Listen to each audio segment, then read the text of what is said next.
Welcome to my channel Sushma Physics Video, where we find the fundamental way and loving way of our loving physics. यहाँ पर हमने fifth unit जो chapter है वो शुरुआत की हुई है बेटा, और इसमें आज हम बात करेंगे that is as written on the board radius of gyration. इससे पहले हमने मोमेंट ऑफ इनर्शिया के बारे में पढ़ा था, तो हम थोड़ा सा रिकैपिटुलेट कर देते हैं, फिर उसके बाद फर्दर हम रेडियस ऑफ जाइरेशन की तरफ चलेंगे। बेटा मोमेंट ऑफ इनर्शिया क्या था? मोमेंट ऑफ इनर्शिया वो प्रॉपर्टी थी किसी भी रोटेटिंग बॉडी की जिसकी वजह से वो अपनी स्टेट को चेंज करने के लिए रेजिस्ट होता है। यानी आप ये कह सकते हो कि अगर कोई ऑब्जेक्ट रेस्ट में है तो रेस्ट में रहना पसंद करेगा, जो मोशन में है वो मोशन में रहना पसंद करेगा in case of rotating body. और इसके अलावा हमने एक बेसिक इसकी एग्जांपल या कह सकते हो एनालॉजी भी की थी, जिसके अंदर हमने किया था कि जो काम लीनियर मोशन में मास ने किया था वही काम जो हमारा रोटेशनल मोशन है वहां पर क्या कौन करता है? Moment of inertia. और मोमेंट ऑफ इनर्शिया का हमने जो फॉर्मूला लिखा था बेटा, इसको MOI से हम रिप्रेजेंट करते हैं, ये था mr स्क्वायर, यानी it is the product of mass and square of distance. कहां से? एक्सिस ऑफ रोटेशन से, जो पार्टिकल की डिस्टेंस होती है। ठीक है, तो ये मोमेंट ऑफ इनर्शिया बेसिकली हम इसको I से डिनोट करते हैं, तो हमारे पास जो फॉर्मूला है I is equal to mr square. बच्चे ये हमेशा याद रखना है, जब आपके पास कोई रिजिड बॉडी है तो डायरेक्ट आप mr स्क्वायर लगा सकते हैं। वहां पर आपने मैक्सिमम देखा होगा I is equal to r, ये मास है पूरी बॉडी का और ये उसकी टोटल डिस्टेंस है। ठीक है, अब हमारे पास अगर नंबर ऑफ पार्टिकल है तो हमारा फॉर्मूला क्या होगा? MI/RI square. क्लियर? ये सारी चीजें थोड़ी बेसिक चीजें हैं बेटा, जब हम न्यूमेरिकल करते हैं ना तब हम ये चीज नोटिस करेंगे। ठीक है, आज हम जो करने जा रहे हैं रेडियस ऑफ जाइरेशन। देखिए बेटा, मूवमेंट ऑफ इनर्शिया में हमें ये पता चल गया कि हमारा मास जो है, तो मोमेंट ऑफ इनर्शिया क्या है? मास और एक्सिस ऑफ रोटेशन से जो डिस्टेंस है उनका रेशियो, उनका जो प्रोडक्ट है वो हमें इनर्शिया के बारे में बता रहा है। बट हमें डिस्ट्रीब्यूशन ऑफ मास का तो पर्टिकुलर कोई पता नहीं होता, और ना ही हमें ज्योमेट्रिकल मीनिंग है एक्सिस ऑफ रोटेशन का और बॉडी का। तो उन चीजों को पता करने के लिए, लाइक हमारी बॉडी किस टाइप की है, उसमें मासेस का डिस्ट्रीब्यूशन किस तरह से है, वहां पर पता करने के लिए और ज्योमेट्रिकल मीनिंग लेने के लिए जिसका एक्सिस ऑफ रोटेशन का और बॉडी का, तो वहां पर हम यूज करते हैं रेडियस ऑफ रेडियस ऑफ जाइरेशन। ठीक है, रेडियस ऑफ जाइरेशन को जनरली बेटा हम स्मॉल k से डिनोट करते हैं। पहले हम इसकी डेफिनेशन पे वर्कआउट करेंगे। सबसे पहले it is the distance from the axis of rotation, यानी एक डिस्टेंस है कहां से? एक्सिस ऑफ रोटेशन से। तो अगर हम यहां से इसको करें, यहाँ पर डायग्राम बनाने, हमारे पास एक एक्सिस ऑफ रोटेशन है, मान लीजिए एक्सिस ऑफ रोटेशन AB है, यहाँ पर ये इस तरह से रोटेट कर रहा है। ठीक है, और यहाँ पर हमारा जो पार्टिकल है वो इस तरह से, पार्टिकल ये सिस्टम जो है इसमें मास जो है वो इस तरह से डिस्ट्रीब्यूट है, यानी आप उसकी distance R1, R2, R3 up to R, इस तरह से ये हमारे पास एक्सिस ऑफ रोटेशन से पार्टिकल्स की क्या है? डिस्टेंस है। यहाँ पर आप मास M1, M2, M3 और M4, या फिर हम ये कह सकते हैं कि हमारे सभी पार्टिकल का जो मास है ना वो सेम है, वो फर्दर की बात है। It is the distance from the axis of rotation. ये क्या है? वो डिस्टेंस है किससे? एक्सिस ऑफ रोटेशन से, where whole mass of the body concentrated, जहां पर पूरी बॉडी का मास जो है कंसंट्रेटेड है। कुछ याद है कि एक ऐसा पॉइंट जहां पर हमारी पूरी बॉडी का मास क्या होता है? कंसंट्रेटेड। क्या बोलते थे बेटा उसको? COM, सेंटर ऑफ मास। बहुत अच्छे से कर रखा है हमने सेंटर ऑफ मास। अगर आपको फिर से रिकैप्चुलेट करना है तो आप प्रीवियस वीडियो देख के उसको क्लियर कर सकते हैं। तो सेंटर ऑफ मास, यानी आप ये कह सकते हो ये वो डिस्टेंस है किससे? सेंटर ऑफ मास से इस मूवमेंट ऑफ इनर्शिया। देखो बेटा मैंने M डॉट आई है, यानी movement of inertia about given axis would be same with the actual distribution of mass, यानी यहां से आपका जो मूवमेंट ऑफ इनर्शिया है वो सेम रहेगा जैसे कि एक्चुअल डिस्ट्रीब्यूशन ऑफ मास का रहता है। सिमिलरली हमने मूवमेंट ऑफ इनर्शिया की जब हमने सेंटर ऑफ मास की बात की थी, ये पूरी बॉडी का वो पॉइंट है जहां पर हम ये ज्यूम करके चलते हैं कि पूरी बॉडी का मास वही कंसंट्रेटेड है। अगर उसी पॉइंट के ऊपर हम कोई फोर्स लगाते हैं, ठीक है, तो वो पूरी की पूरी बॉडी ऐसे ही ट्रेवल करेगी जैसे नंबर ऑफ पार्टिकल ट्रेवल करते हैं। याद है हमने एग्जांपल किया था कि अगर एक रेक्टेंगल स्लैब है, उसके चारों कोनों को पकड़ के आप खींचे तो ऊपर खींच जाएगा, बट उन चारों कोनों को बांध के ऊपर खींचोगे तो वो भी एक, यानी आप ये बांध के ऊपर एक सेंटर ऑफ मास या सिर्फ उसके सेंटर ऑफ मास से पकड़ के उसको खींचोगे तो भी वो खींच जाएगा। तो ये हमारे पास क्या होगा, बेसिकली बात की जाए तो ये हमारे पास है कि एक्सिस ऑफ रोटेशन से हमारे पार्टिकल की जो डिस्टेंस है, that distance is called radius of gyration, और इसको root mean square distance from axis of rotation भी कह सकते हैं।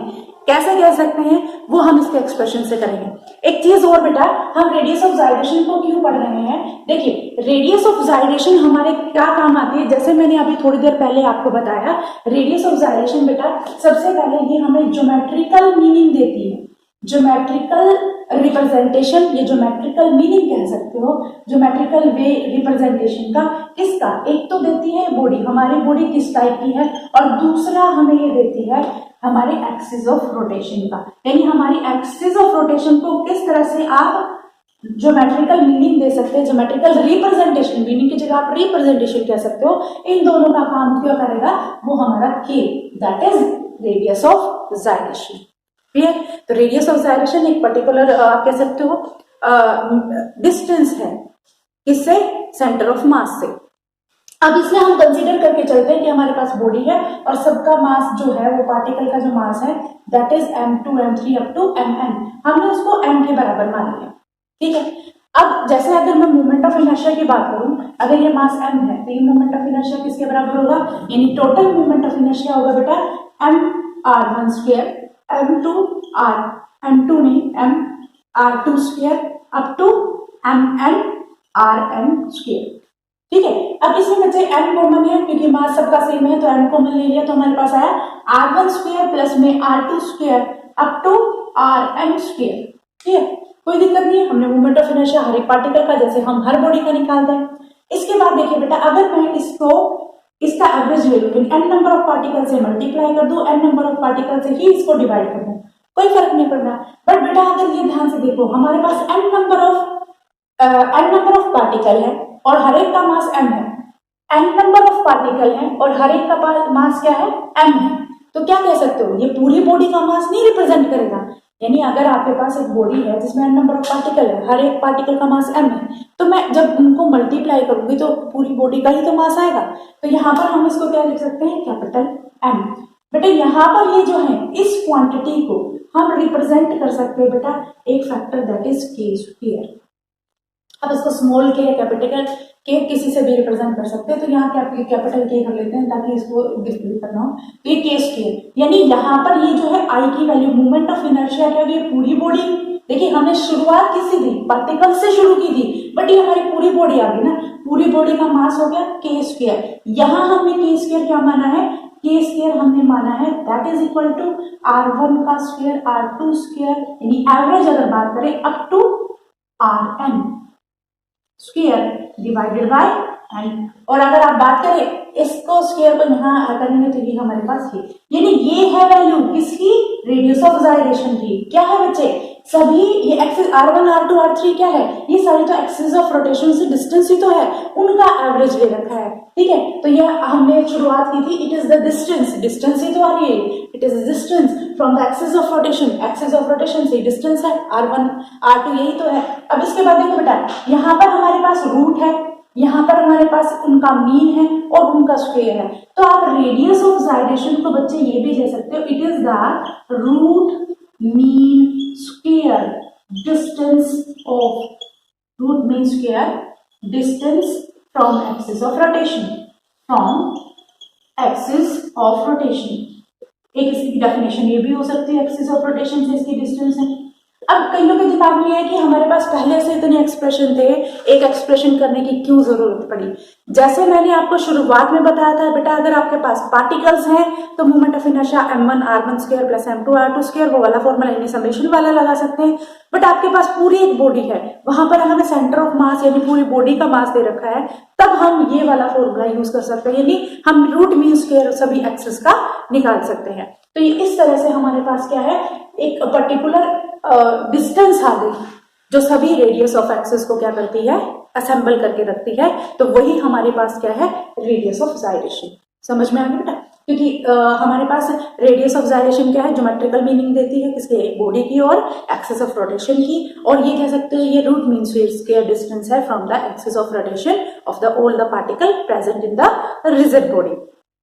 इसके बाद देखिए बच्चा, अगर हम बात करें रेडियस ऑफ जाइरेशन के यूनिट और डायमेंशन की, यूनिट और डायमेंशन की अगर बात करें तो बेटा ये क्या है, सारी वैल्यूज लेंथ में है, ठीक है। तो इसकी जो रेडियस ऑफ जाइरेशन है आप इसको क्या कह सकते हो, कांस्टेंट भी ट्रीट कर सकते हो, ठीक है। तो यहाँ पर हमारे पास ये यूनिटलेस क्वांटिटी है, हमारे पास जो है रूट मीन स्क्वायर डिस्टेंस के ही बराबर है, डिस्टेंस का जो होगा वही हमारे पास रेडियस ऑफ जाइरेशन का होगा। इसको ध्यान से देखिए। फिर उसके बाद हम एक दो न्यूमेरिकल ट्राई करते हैं जिससे हमारा मोमेंट ऑफ इनर्शिया वाला कॉन्सेप्ट और जो परपेंडिकुलर एक्सिस और पैरेलल एक्सिस उसके बारे में हम करेंगे।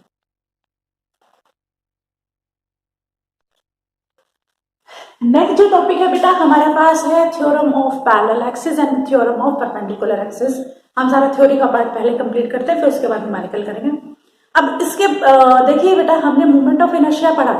मोमेंट ऑफ इनर्शिया लाइक अगर मान लीजिए हमारे पास ये बॉडी है, अगर ये इस तरह से रोटेट हो रही है, ठीक है, तो इसके पार्टिकल्स जो हैं, ये मान लीजिए इसके कवरिंग पे इसके पार्टिकल प्रेजेंट है, वो इस तरह से रिवॉल्व कर रहे हैं, यानी मोमेंट ऑफ इनर्शिया इसका mr² से हम निकालेंगे। अब अगर यही हमारे पास बॉडी है और इसको हम इस तरह से रोटेट कर रहे हैं तो इसका मोमेंट ऑफ इनर्शिया यानी इस एक्सिस के अराउंड इसका मोमेंट ऑफ इनर्शिया अलग होगा। इस तरह से करते हैं तो भी मोमेंट ऑफ इनर्शिया अलग होगा। अगर हम इस बॉडी को इस तरह से रोटेट करते हैं तो मोमेंट ऑफ इनर्शिया क्या रहेगा, अलग होगा। तो मेरा कहने का मतलब ये है कि अगर बॉडी जो है वो डिफरेंट एक्सिस ऑफ रोटेशन पे रोटेट कर रही है तो हमारे मोमेंट ऑफ इनर्शिया के ऊपर कोई ना कोई डिफरेंस तो पड़ेगा। मोमेंट ऑफ इनर्शिया पे क्या डिफरेंस पड़ना चाहिए, ये तो आपको पता ही है कि हमने बात की थी। मोमेंट ऑफ इनर्शिया जो है that is the product of mass and radius. तो हम ये देखना चाह रहे हैं कि रेडियस यानी रेडियस नहीं, एक्सिस ऑफ रोटेशन से जो डिस्टेंस है उसकी हम बात कर रहे हैं, तो वो डिस्टेंस से ही मैटर करेगा। अगर ये इस तरह से रिवॉल्व कर रहा है तो डिस्टेंस अलग होगी, इस तरह से रिवॉल्व कर रहा है तो डिस्टेंस अलग होगी, इस तरह से कर रहा है तो डिस्टेंस अलग होगी। तो इन सभी चीजों को कवर अप करने के लिए हमें जो थ्योरम प्रोवाइड करवाई गई है, जिसमें एक है पैरेलल एक्सिस और एक है परपेंडिकुलर एक्सिस, जिसको हम क्या करेंगे, 1 बाय 1 करेंगे। तो इसको ध्यान से देखेंगे। नेक्स्ट है हमारी theorem of parallel axis. Theorem of parallel axis में हमें एक प्लेन लैमिना है हमारे पास, जैसे डायग्राम में भी बनाया, तो प्लेन लैमिना है। यहाँ पर हमारे पास एक एक्सिस जो है बेटा CD, वो सेंटर ऑफ मास में से क्या है, वो निकल रही है सेंटर ऑफ मास में, यानी अब आपका ऑब्जेक्ट जो है यहाँ पर एक एक्सिस हमें प्रोवाइड जो सेंटर ऑफ मास में से निकल रही है, एक्सिस ऑफ रोटेशन है। यहाँ पर हमने एक मास m मान रखा है जो कि सेंटर ऑफ मास से x डिस्टेंस दूर है, और जो हमारी दूसरी एक्सिस है और हमारी सेंटर ऑफ मास में से जो एक्सिस निकल रही है उसके साथ वो जो है d डिस्टेंस दूर है। इन टोटल अगर देखा जाए मास से हमारी जो टोटल डिस्टेंस जो है, अगर हम मोमेंट ऑफ इनर्शिया निकालना तो total distance from the axis निकालते हैं ना, तो यहाँ पर हो जाएगा x प्लस d।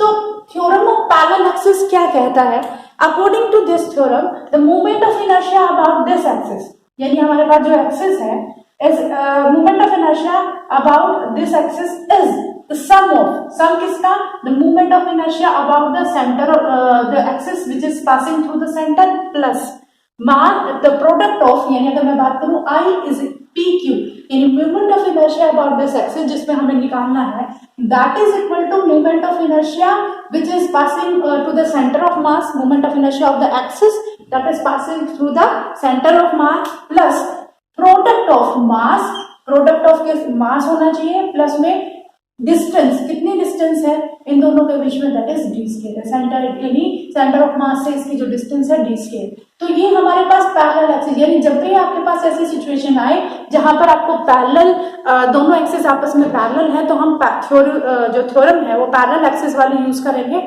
तो वो हमें ये कहती है, it is simple the sum of the moment of inertia of the axis which passes through the center of mass plus my product of the mass and the distance between axis of rotation and d distance apart। ठीक है बेटा, तो यहाँ पर अगर हम moment of inertia 1 bye 1 निकालने की कोशिश करें तो यहाँ पर देखिए टोटल हमारा जो मोमेंट ऑफ इनर्शिया है वो किसके बराबर है, mx plus d square. Moment of inertia इसी के बराबर होगा। अब इसको हम सोल्व करें तो ये किसके बराबर आएगा, mx plus x square plus D square plus 2xd, इस तरह से आएगा बच्चा। तो यहाँ पर हमें इसकी बात करनी तो हमारे पास mx square plus md square plus 2xd। यहाँ पर देखिए बच्चे summation of mx square plus में summation of md square plus summation of 2xd, is it so. तो यहाँ पर ये हमारा जो है moment of inertia centre of mass का, तो उसको क्या लिख सकते हैं ICD, और ये हमारे पास MD स्क्वायर, जैसे कि मैंने बताया डिस्टेंस है तो MD स्क्वायर। बेटे हमारे पास ये जो क्वांटिटी है इसको हम क्या कर सकते हैं, नेगलेक्ट करके 0 कर सकते हैं, क्योंकि यहाँ पर हमारे x और d का जब हम समेशन करेंगे तो ये होल बॉडी का आ जाएगा, तो यहाँ हमारे पास आएगा IPX that is equal to ICD plus MD square. यानी जब भी आपके पास पैरेलल एक्सिस थ्योरम आए तब उस केस में आप क्या है, पैरेलल एक्सिस कोई का केस आए तब हम पैरेलल एक्सिस थ्योरम यूज करेंगे, और बेटा वहां पर हम ये इक्वेशन वाली यूज करेंगे, ये इक्वेशन या ये फॉर्मूला हम यूज करेंगे। इसके बाद बच्चे हम जो यूज करने जा रहे हैं, हम यूज करेंगे दैट इज परपेंडिकुलर एक्सिस। यानी हमारे पास अगर कोई प्लेन लैमिना है, लैमिना मींस विच, कि यहाँ पर हमारे पास दो एक्सिस में प्लेन प्रेजेंट है, थर्ड एक्सिस को हम 0 लगा के चलते हैं, तो थर्ड हमारा जो सेकंड वाली आएगी दैट इज फॉर्मूला जो है हमारा theorem of perpendicular axis. Theorem of perpendicular axis में हमारे पास जो है 3 एक्सिस होनी चाहिए। इसको एक बार आप ध्यान से देखिए, फिर उसके बाद हम नेक्स्ट करते हैं। अब हम बात करते हैं theorem of the perpendicular axis. तो बच्चे जब भी थ्योरम ऑफ परपेंडिकुलर एक्सिस है तो चीजें याद रखना, हम एक प्लेन लैमिना लेंगे। यहाँ पर इस केस में हमारे पास क्या होता है, लैमिना यानी यहाँ पर 2 एक्सिस प्रोवाइडेड होगी यानी प्लेन में। दूसरी चीज जो है, they are mutually perpendicular to each other. जो एक्सिस हम लेंगे they are mutually perpendicular to each other, perpendicular each other, मैं थोड़ा शॉर्ट फॉर्म में लिख रही हूँ, म्यूचुअली परपेंडिकुलर ईच अदर होना चाहिए। और जो आपका मोमेंट ऑफ इनर्शिया है वो थर्ड एक्सिस के क्या होगा, अराउंड होगा। यानी अगर हम इसको करें तो हमारे पास क्या है, इस according to this theorem the moment of inertia about an axis that is equal to sum of क्या है कि हमारे पास moment of inertia of another 2 axis, यानी उन दोनों का जब मोमेंट ऑफ इनर्शिया करेंगे उन दोनों को सम के बराबर थर्ड एक्सिस के बराबर रहेगा।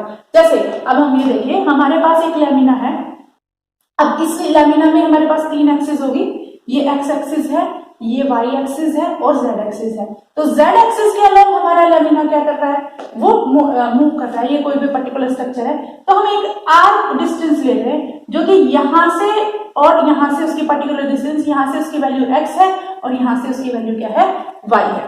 तो यहां पर अगर हम देखें एक सेकेंड, यहां से हमारी ये x एक्सिस पे इसकी वैल्यू हो गई और ये हमारे पास y एक्सिस पे इसकी वैल्यू हो गई, ये x और ये y, ठीक है। क्योंकि अगर यहां से देखें x और y, इस केस में चलिए इसको थोड़ा विजुअलाइज कर देते हैं। इस केस में देखिए बेटा, हमारे पास इस तरह की कोई स्ट्रक्चर है, ठीक है। तो यहाँ पर लैमिना की फॉर्म में कर सकते हैं, ये हमारा सेंटर, ये एक्सिस जेड एक्सिस हो गया। तो ये जो प्लेन है, इस प्लेन में एक्स वाई प्लेन है, इसी के अंदर हमारा जो है वो पार्टिकल प्रेजेंट है और जो एक्सिस प्रेजेंट है उसका हमें क्या करना है, मोमेंट ऑफ इनर्शिया निकालना है। तो यहाँ पर एक्स और वाई और जेड आपस में क्या है, म्यूचुअली परपेंडिकुलर है। तो ये कहा गया है कि इस एक्सिस के अराउंड अगर मोमेंट ऑफ इनर्शिया आपने देखना है तो वो मोमेंट ऑफ इनर्शिया जो है एक्स एक्सिस और वाई एक्सिस के मूवमेंट को, इनर्शिया को जब हम ऐड करेंगे उसके बराबर आएगा। यानी जब भी परपेंडिकुलर का आएगा तो हम इसको क्या करेंगे, इसको सिंपल हम ऐड करेंगे, ठीक है। अब इसमें देखिए, अगर हम देखें moment of inertia about x axis, अगर एक्स एक्सिस में हम मोमेंट ऑफ इनर्शिया देखें तो वो होता है हाफ एम आर स्क्वायर की। यहाँ पर हमारे पास एक्स एक्सिस में डिस्टेंस कितनी है, वाई की, तो ये वाई स्क्वायर हो जाएगा। अगर मोमेंट ऑफ इनर्शिया हम देखें अबाउट वाई एक्सिस तो वो हमारे पास किसके बराबर आ जाएगा, अगर हम देखें यहाँ पे आएगा समेशन एम एक्स स्क्वायर। क्योंकि यहाँ पर अगर आपको डायग्राम से समझ में आ गया कि एक्स एक्सिस में हमारा जो मोमेंट ऑफ इनर्शिया है वहां पे वाई टर्म है और जो वाई में है वहां पर एक्स है। तो यहाँ पर अगर हम टोटल इसका मोमेंट ऑफ इनर्शिया देखें, यानी टोटल मोमेंट ऑफ इनर्शिया किसके बराबर, जेड एक्सिस के बराबर आएगा। तो हम ये लिख सकते हैं कि हमारे पास I summation of X square plus summation of Y square, इसको अगर दो इकट्ठा करें तो x square plus Y square के बराबर हो जाएगा ना। तो यहाँ लिख सकते हैं summation m x square plus में वाई स्क्वायर। तो x square plus Y square क्या है, देखिए बेटा इस डायग्राम से अगर मैं ये एक्स है तो ये वाला एक्स हो जाएगा। अगर इस आर की वैल्यू निकालो तो r square is equal to x square plus में वाई स्क्वायर। इसकी वैल्यू आएगी। एक्स स्क्वायर और वाई स्क्वायर किसकी वैल्यू है? ये है डिस्टेंस फ्रॉम जेड एक्सिस का, एक्सिस ऑफ रोटेशन से एक्स आर डिस्टेंस दूर है, तो इसका मतलब अगर मैं जेड एक्सिस का मोमेंट ऑफ इनर्शिया निकालूं तो वो किसके बराबर होगा? R square. तो यहाँ पे देखिए बेटा, summation of m are square that is I Z, यानी movement of inertia about the Z axis. तो यानी हम दोनों का सम यानी I Z is equal to I x plus में आई वाई। इस तरह से हम परपेंडिकुलर एक्सिस की थ्योरम को किसी भी कंडीशन में क्या है लगा सकते हैं। जैसे हम एक एग्जांपल करके देखेंगे जिससे आपको ये चीज थोड़ा सा क्लियर हो जाएगी कि किस कंडीशन में आप पैरेलल एक्सिस थ्योरम लगा सकते हैं, किस कंडीशन में आप परपेंडिकुलर थ्योरम लगा सकते हैं। जैसे आपके पास एक यूनिफॉर्म सर्कुलर रिंग है, you have uniform circular thin ring, आपके पास एक यूनिफॉर्म सर्कुलर थिन रिंग है, आपको उसका क्या बताना है? मोमेंट ऑफ इनर्शिया बताना है। किस किस कंडीशन में? सबसे पहले अगर हम बात करें कि हमारे पास यूनिफॉर्म सर्कुलर थिन रिंग है, यहाँ पर मैंने इसकी थिकनेस को करने के लिए मैंने हल्का सा इसकी थिकनेस है dx, ये हो गई थिकनेस dx। ये इसके सेंटर ऑफ एक्सिस में से पास कर रही है, सेंटर ऑफ एक्सिस में से पास कर गई, ये हमारे पास होगी r, ये डिस्टेंस हमने dx ले ली, ठीक है। ये हमारी एक्सिस है तो सेंटर ऑफ एक्सिस में से कर रही है। सबसे पहले आपने मोमेंट ऑफ इनर्शिया निकालना है about the axis which is passing through the centre of the ring and also perpendicular to the plane of the ring, यानी इस सर्कुलर रिंग के सेंटर में से एक्सिस ऑफ रोटेशन जा रही है और वही पैरेलल क्या होगा? परपेंडिकुलर होगी द प्लेन। जैसे ये रिंग है हमारे पास, ठीक है, इस रिंग में ये जो एक्सिस है, ये एक्सिस क्या है? ये इस तरह से घूम रहा है, तो इसकी एक्सिस ऑफ रोटेशन क्या है? ये वाली एक्सिस ऑफ रोटेशन है। तो ये एक्सिस ऑफ रोटेशन बेटा क्या है? ये हमारा रिंग का प्लेन है, ये इसके क्या है? परपेंडिकुलर। तो हमने सबसे पहले केस यही डिस्कस करना है कि हमारा जो सर्कुलर रिंग है उसकी जो एक्सिस है, एक्सिस ऑफ रोटेशन है, वो सेंटर ऑफ मास में से निकल रही है और साथ ही साथ वो क्या कर रही है? वो perpendicular to the plane of the ring है। एक्स वाई प्लेन में अगर है तो जेड एक्सिस में हमारी एक्सिस ऑफ रोटेशन है। तो सबसे पहले देखिए बेटा, सर्कुलर रिंग के हमें मास देखो, मास ऑफ द रिंग क्या है? Mass of ring, mass of ring है बेटा हमारे पास कैपिटल एन।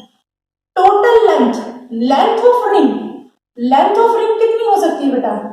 सर्कुलर रिंग को लिखना था, चलिए रिंग किसके बराबर है? That is equal to 2 pi r, यानी टोटल लेंथ की बात करेंगे तो वो 2 पाई आर के बराबर होगी। तो इसको ओपन मान लेते हैं, ये सी और डी, ठीक है। अब इसके बाद अगर मुझे मास पर यूनिट लेंथ निकालनी है, मास पर unit length of the ring, तो लेंथ ऑफ द रिंग किसके बराबर आएगी? That is equal to m divided by 2 pi R. Mass पर यूनिट लेंथ निकाले। अब हमें इस एक्सिस के अराउंड मोमेंट ऑफ इनर्शिया निकालना है। मोमेंट ऑफ इनर्शिया निकालना है तो बच्चे सबसे पहले हमें फॉर्मूला ध्यान में रखना होगा, that is m are square. अब एम आर स्क्वायर हम डायरेक्टली तो नहीं लगा सकते, इसीलिए हमने क्या किया? एक छोटा सा एरिया यहाँ डिसाइड किया जिसकी डिस्टेंस क्या है? dx है और जिसका मास है dm। तो बच्चे हमें पता है कि ये स्मॉल एलिमेंट जो है, स्मॉल एलिमेंट dm, उसका मास क्या रहेगा? Small element dm। तो ये small element dm having length, कितनी लेंथ देता है? Having length dx। तो हम ये कह सकते हैं कि dm बाय dx उसी प्रोपोर्शन में होंगे जैसे टोटल मास और टोटल लेंथ है, यानी dm by dx is also equal to m by 2x, यानी कि उसी प्रोपोर्शन में हमारा मास है। तो यहां से हम कहते हैं dm की वैल्यू क्या हो जाएगी? m divided by 2 pi r into dx। हम मास ले रहे हैं, हमने क्या किया? रिंग को छोटे छोटे हिस्सों में डिवाइड कर दिया और इंटीग्रेशन चाहिए तो हम उसको क्या करेंगे? या तो समेशन यूज करेंगे या इंटीग्रेशन यूज करेंगे। Integration is better way. हम इसको इंटीग्रेट करके पूरी रिंग का क्या करेंगे? यानी ऐसी तरह से छोटे छोटे हिस्से हम काउंट कर ले, इस तरह से छोटे हिस्से, और उनको सबको ऐड कर ले।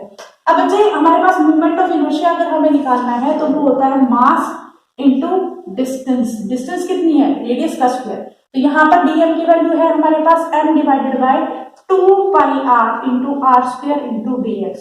ये यहाँ से कैंसिल हो गया तो ये हो गया m divided by 2 pi r dx। ये है movement of inertia, small element का है तो di। नेक्स्ट है इंटीग्रेशन करेंगे हम दोनों साइड, इंटीग्रेटिंग बोथ साइड। अगर दोनों साइड हम इंटीग्रेट करते हैं तो हमारे पास क्या है, integration d I, lower limit 0 upper limit i, that is equal to m upon में एम आर 2 पाई dx। अब इसकी कम से कम 0 हो सकती है, इस लेंथ जो है रिंग की 0 हो सकती है, ज्यादा से ज्यादा क्या हो सकती है 2 पाई आर हो सकती है। ठीक है, तो यहाँ पर हमारे पास क्या आ जाएगा, एम आर कॉन्स्टेंट है डिवाइडेड बाय 2 पाई, dx को इंटीग्रेट करेंगे 0 से लेके 2 पाई आर तक। तो इसको जब हम सोल्व करते हैं तो हमारे पास आता है i is equal to m r divided by 2 pi, यहाँ dx को करेंगे तो x आएगा 0, अपर लिमिट और लोअर लिमिट लगाएंगे हम, तो यहाँ पर i की वैल्यू जो आएगी बेटा हमारे पास आएगी एम आर डिवाइडेड बाय 2 पाई, ये हो जाएगा 2 पाई आर माइनस 0, और इसको अगर हम यहाँ पे कैंसिल भी कर दे तो ये हो जाएगा 2 पाई से 2 पाई। तो movement of inertia about an axis which is passing through the centre of mass and also perpendicular to the plane of the circular ring, that is equal to I is equal to mr square। यानी आपके पास कोई भी अगर structure आ जाए तो आप इस तरह से सबसे पहले उसका मास पर यूनिट लेंथ निकालें, फिर उसका मोमेंट ऑफ इनर्शिया निकालें, उस तरह से आप उसका टोटल जो रिंग है या कोई भी शेप है उसका मोमेंट ऑफ इनर्शिया निकाल सकते हैं। ठीक है, इसके बाद जो है हम कहाँ परपेंडिकुलर एक्सिस और पैरेलल एक्सिस यूज कर सकते हैं, तो यहाँ पर एक केस देखिए बेटा कि यही रिंग है, आई थिंक ये चीज समझ में आ गई, यही हमारे पास रिंग है, इसको एक बार रब कर देते हैं, और इसमें हमें अबाउट द डायमीटर, डायमीटर के अलोंग हमें ये देखना है ये कितना मोमेंट ऑफ इनर्शिया है। तो मोमेंट ऑफ इनर्शिया अगर डायमीटर के अलोंग देखें तो ये इस तरह से आएगा, about the diameter. About the diameter के लिए आपको विजुअलाइज करना पड़ेगा, जैसे हमारे पास ये रिंग है, ये डायमीटर और ये, इन दोनों डायमीटर्स में यानी इसका डायमीटर एक्स एक्सिस या वाई एक्सिस का देख लिए तो ये हमारे पास आई डी के बराबर हो जाएगा। तो हमें अबाउट द डायमीटर अगर हमारे पास एक्सिस है तो मोमेंट ऑफ इनर्शिया हमें बताना है। तो बच्चे आपको ये साफ नजर है कि दोनों ये अगर अबाउट द डायमीटर कहते हैं तो सेंटर एक्सिस के डायमीटर क्या होता है परपेंडिकुलर एक्सिस में, और परपेंडिकुलर एक्सिस है तो हम कौन सी थ्योरम यूज करेंगे, परपेंडिकुलर एक्सिस वाली, जो कि हमें बताती है I Z is equal to I x plus में आई वाई। तो बेटा यहाँ हमें आई एक्स और आई डी में हमारे पास दोनों बराबर है, तो यहाँ पर लिख सकते हैं आई डी प्लस में आई डी, और अभी अभी सेंट्रल में से जो लाइन जा रही है वही हमने किया था, तो वहां पर हमारे पास आएगी एम आर स्क्वायर। तो यहाँ पर हमारे पास आएगा 2 I D M are square, और I D is equal to half M R square. अगर डायमीटर के अलोंग अगर आप देखना चाह रहे हैं तो मोमेंट ऑफ इनर्शिया हमारा क्या होगा, हाफ एम आर स्क्वायर। अगर सेंटर में से जा रही है which is perpendicular to the plane तो हमारे पास होगा एम आर स्क्वायर। एक और कंडीशन देखिए बेटा, थर्ड में है अबाउट द टेंजेंट।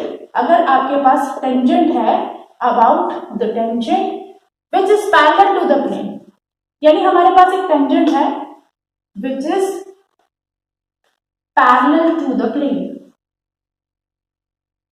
प्लेन के पैरेलल है। ठीक है, तो यानी अगर हम इसको इस तरह से करें, ये हमारे पास सर्कुलर रिंग है, ये हमारे पास सर्कुलर रिंग है, अब ये प्लेन है, ये हमारी एक्सिस जो है, एक्सिस ऑफ रोटेशन जो इस तरह से मूव कर रही है। अब ये जो एक्सिस है वो दो तरीके से, ये टेंजेंट जो है इस रिंग के टेंजेंट में, ठीक है, ये टेंजेंट है या तो पैरेलल हो सकता है या फिर वो परपेंडिकुलर डिस्टेंस में, हम दोनों केसेस में करेंगे। अगर हम पहले करें पैरेलल में, अगर ये एक्सिस के पैरेलल में है तो उस केस में हमारे पास जो है इस तरह से मोमेंट ऑफ इनर्शिया निकालेंगे। तो बेटा जब भी ये पैरेलल होंगे तो हम पैरेलल एक्सिस यूज करेंगे। पैरेलल एक्सिस में हमने क्या पढ़ा, I A B that is equal to I C D plus में एम एच स्क्वायर।